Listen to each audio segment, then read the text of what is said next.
Throughout history, food has served as subject matter, inspiration, and of course sustenance for artists. But food has also been the art on a number of occasions. Today, we're going to talk about one such occasion, and we're going to try to make it for you too.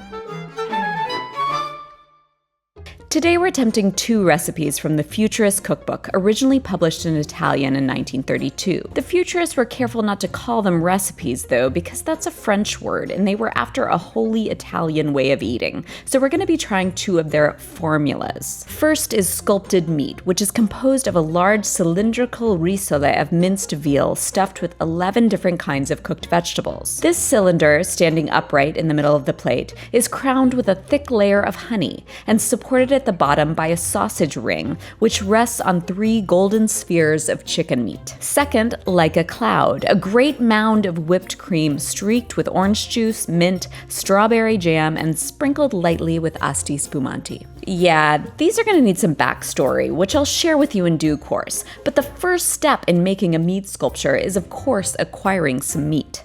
From what I could tell, a risole is a sort of meat patty, so I added a couple eggs to 3 pounds of ground veal, mixed in half a cup of breadcrumbs, soaked in half a cup of milk, a little salt and pepper, and that made our solid substance for our cylinder. You'll be surprised to learn that the Futurists were obsessed with, that's right, the future. And when the movement was founded in 1909, the future meant all things technological, automated, and fast. So I presume this cylinder we're rolling out here is referencing their celebration of industrialization. And into our cylinder will go what they describe as a, quote, synthetic interpretation of the orchards, gardens, and pastures of Italy. Let's make sure we have 11 different kinds of vegetables here. 1, 2, 3, 4, 5, 6, 7, 8, 9, 10, 11. Yep, got 'em. All of these I prep beforehand by either roasting or quickly parboiling them and letting them cool.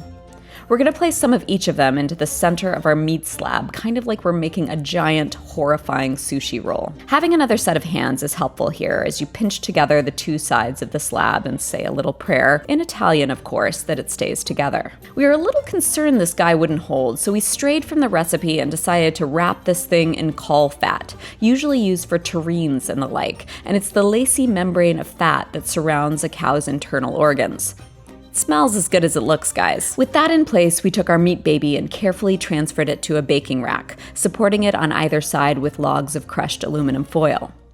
Then you give it a little pat for good luck and send it on its way to a 400-degree oven. So while that's roasting, let's get our supporting meats going. We'll put our sausages into some water and bring it to a boil. Then onto our golden spheres of chicken meat, which I'm interpreting as giant chicken meatballs. Before the cameras were rolling, I added an egg, some breadcrumbs, and seasoning to 2 pounds of ground chicken. Dividing this into only 3 meatballs seemed unwise, so we made an extra for good measure and rolled each in some panko breadcrumbs before dropping them into some hot canola oil to fry. Gotta get them golden.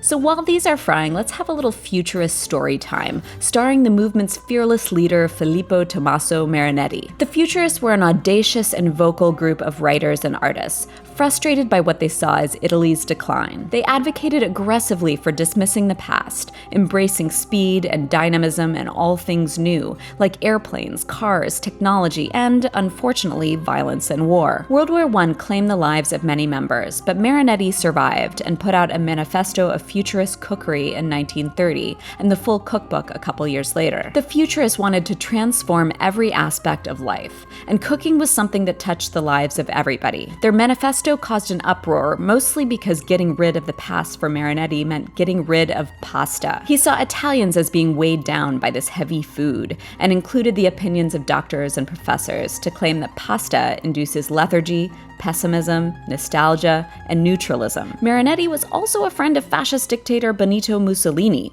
who wanted to relieve Italy of its dependence on foreign markets. Pasta required imported wheat, so they believed the food of the future was homegrown rice, which would create a country of, quote, lithe, agile peoples who will be victorious in the likely event of future wars. Much of this was pseudoscience, but they were right about the coming war. Anyway, giant meat sculptures like the one we're making were to be part of this new Italian way of eating. And now that our meatballs are nice and golden, let's pull them out. And seeing that our sausages, while fully cooked, are sad and looking gray, let's give them a little dunk in the hot oil.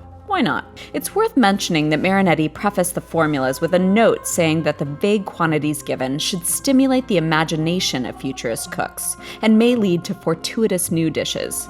So you should also feel free to improvise when you make your meat sculpture. We pull those out when they're nice and browned, and since our meat baby still needs more time in the oven, we'll go ahead and get dessert going. So this cloud we're making is of whipped cream, and they call for a great mound of it. So I'm just gonna whip up 2 cartons of heavy whipping cream in my stand mixer. You can do this by hand with a bowl and whisk. It's just gonna take you longer. So Like a Cloud is really an outgrowth of the futurist obsession with air travel, calling themselves aero painters and aero poets, and including lots of airplane imagery and even sounds in their cookery and banquets. By the way, I added a splash of vanilla extract and a little bit of confectioner's sugar just to make it extra tasty. Just like real clouds. When it forms stiff peaks, pour it out onto a platter until you're satisfied with the size of your great mound. To it, we'll add the called for orange juice, streaks of strawberry jam, and a handful of fresh mint leaves. Then you're gonna open up your bottle of Asti Spumante. Quick bubbly opening lesson here. The technique I like is to take a kitchen towel, cover the cork with it, and twist the bottle while holding the cork in place. Then you sprinkle a little of that over your cloud and buon appetito. Now call your team into the room and invite them to dig in, but remember an important futurist dining rule, which is to avoid utensils and enjoy the tactile pleasure of eating with your hands. Because there was much more to futurist eating than the food alone. They sought absolute originality not only in the food itself, but in its presentation, accompanying some dishes with perfumes propelled around the table with electric fans, intervals of dramatic music between meals, and sometimes even the sound of an airplane motor coming from the kitchen. Beyond providing nourishment, food was to make life more joyful, spiritual, and dynamic. Anyway, now that dessert is out of the way, let's get to the main event. Our cylinder is finally browned and we're ready to assemble the sculpture. Onto the platter go 3 of our golden spheres of chicken meat. And on top of that, we try to figure out a way for it to be a ring of sausages, as the formula calls for. But we decide to amend it a little and make it a raft of sausages instead.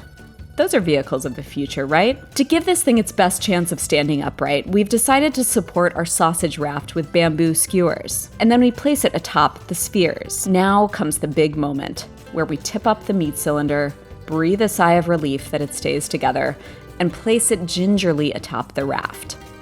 There's no way this thing is gonna hold together without a little assistance, so in go more skewers at varying angles until we feel structural integrity has been achieved, and then we step away to marvel at our, achievement.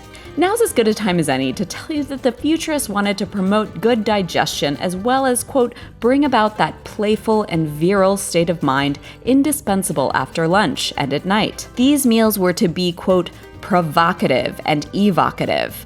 And at that, I have to say they are utterly successful. This is imagery and symbolism that transcends time and place.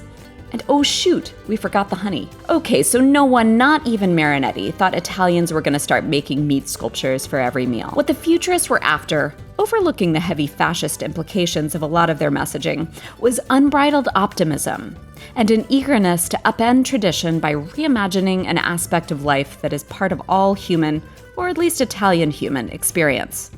So come on everybody, mangia. The art assignment is funded in part by viewers like you through patreon.com, a subscription-based platform that allows you to support creators you like in the form of a monthly donation. Special thanks to our Grandmaster of the Arts, Indianapolis Homes Realty. If you'd like to support the show, check out our page at patreon.com/artassignment.